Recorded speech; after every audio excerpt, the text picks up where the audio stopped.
sun, of course, enhances glass, and so I think that brings out the true beauty. There are pieces of glass, when laid flat on a table, or if it were used in a mosaic piece, you wouldn't notice the true beauty until you put it up in the window and had the sun come through. So that definitely actually contributes to any glass art.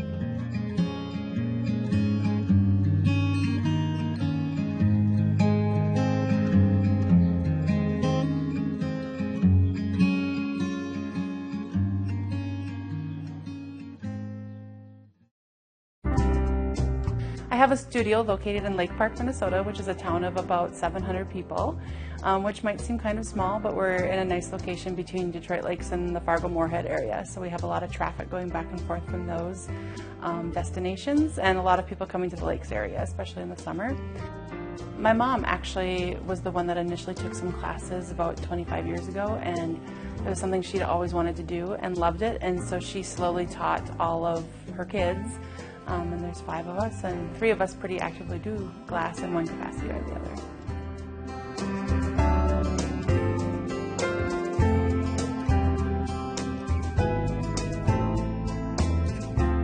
So to create a stained glass piece, whether it's a small sun catcher or a large installation panel, it's generally the same steps. You decide on a pattern, whether that's a pattern that you have drawn yourself, or you've found a piece of clip art or a photograph that you've created a pattern out of. You take that, you get 2 copies of it. One of them is going to be your layout pattern, and the other is what you're going to cut apart to trace onto the glass. You trace those pattern pieces onto glass, get it all cut out, and then you do what's called grinding. There's a grinder with a diamond bit on it that you can shape and refine your glass. Well, what I'm working on here is I am cutting some pattern pieces for a stained glass panel, and the first step in cutting glass is actually after you've traced a few of your pattern pieces to break that away from the rest of the glass. So if you happen to break it and it doesn't go the way you want it, you haven't ruined a giant piece of glass. Should talk about the cutter a little bit for those that aren't familiar with the glass cutter. There's many different styles, but in short they all have the same cutting head, and it's not really a cutter. This won't hurt you. It's really more of a scoring tool. It actually just etches the glass, creates a soft spot in it, and then allows you to take a running plier, which has a line on top of it, and if you match that up with your score, it just snaps it. When you cut glass, you always start at one end, wherever that end is, and you go all the way to the opposite end. It's not like cutting paper with a scissors. You have to kind of whittle away at it, if you will.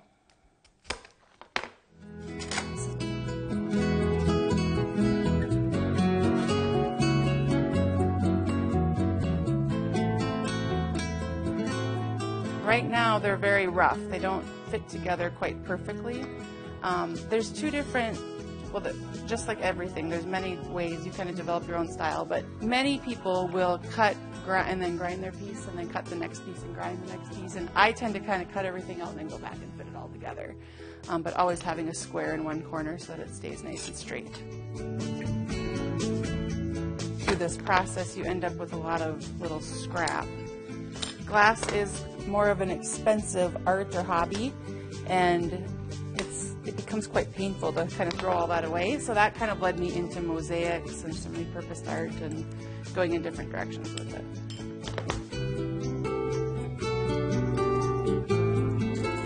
You may notice that I'm not making any real sharp turns.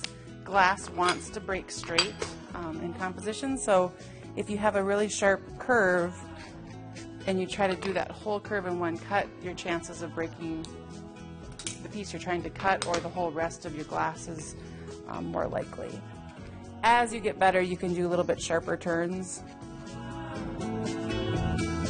I always tell students that glass does know when you're afraid of it, so not very often do you get cut actually, but if you treat it like you're going to get cut, you probably will get cut.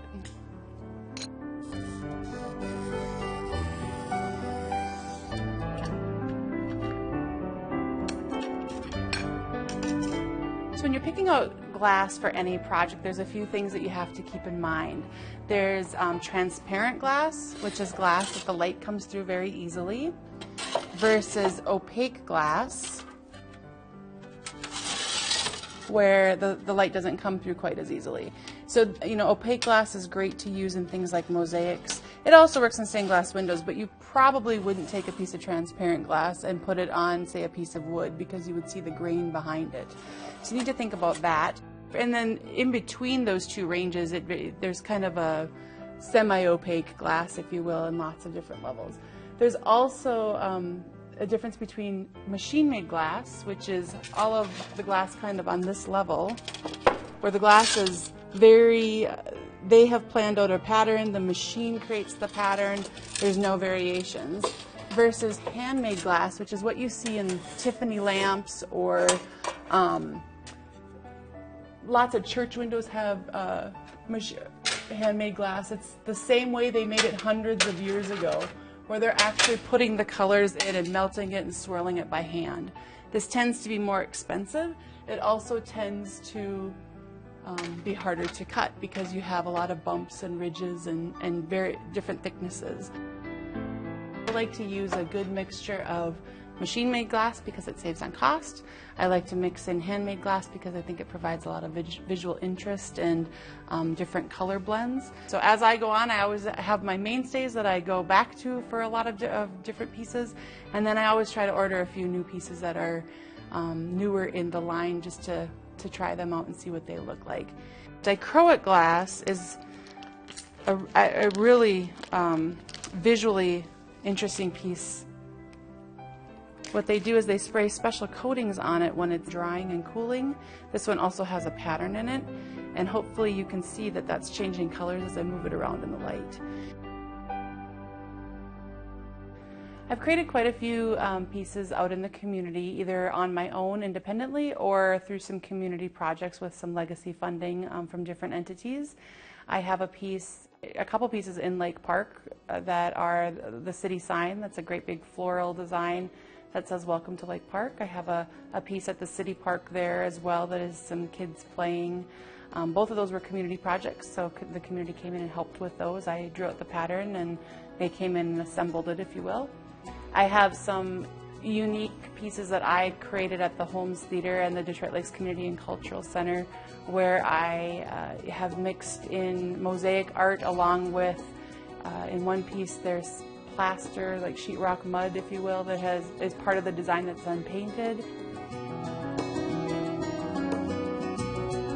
I think that growing up, although I liked doing crafty things and I liked doing art projects, I was never an artist. I didn't gravitate towards traditional art classes. I don't draw very well, although I have gotten much better as I've kind of allowed myself to draw.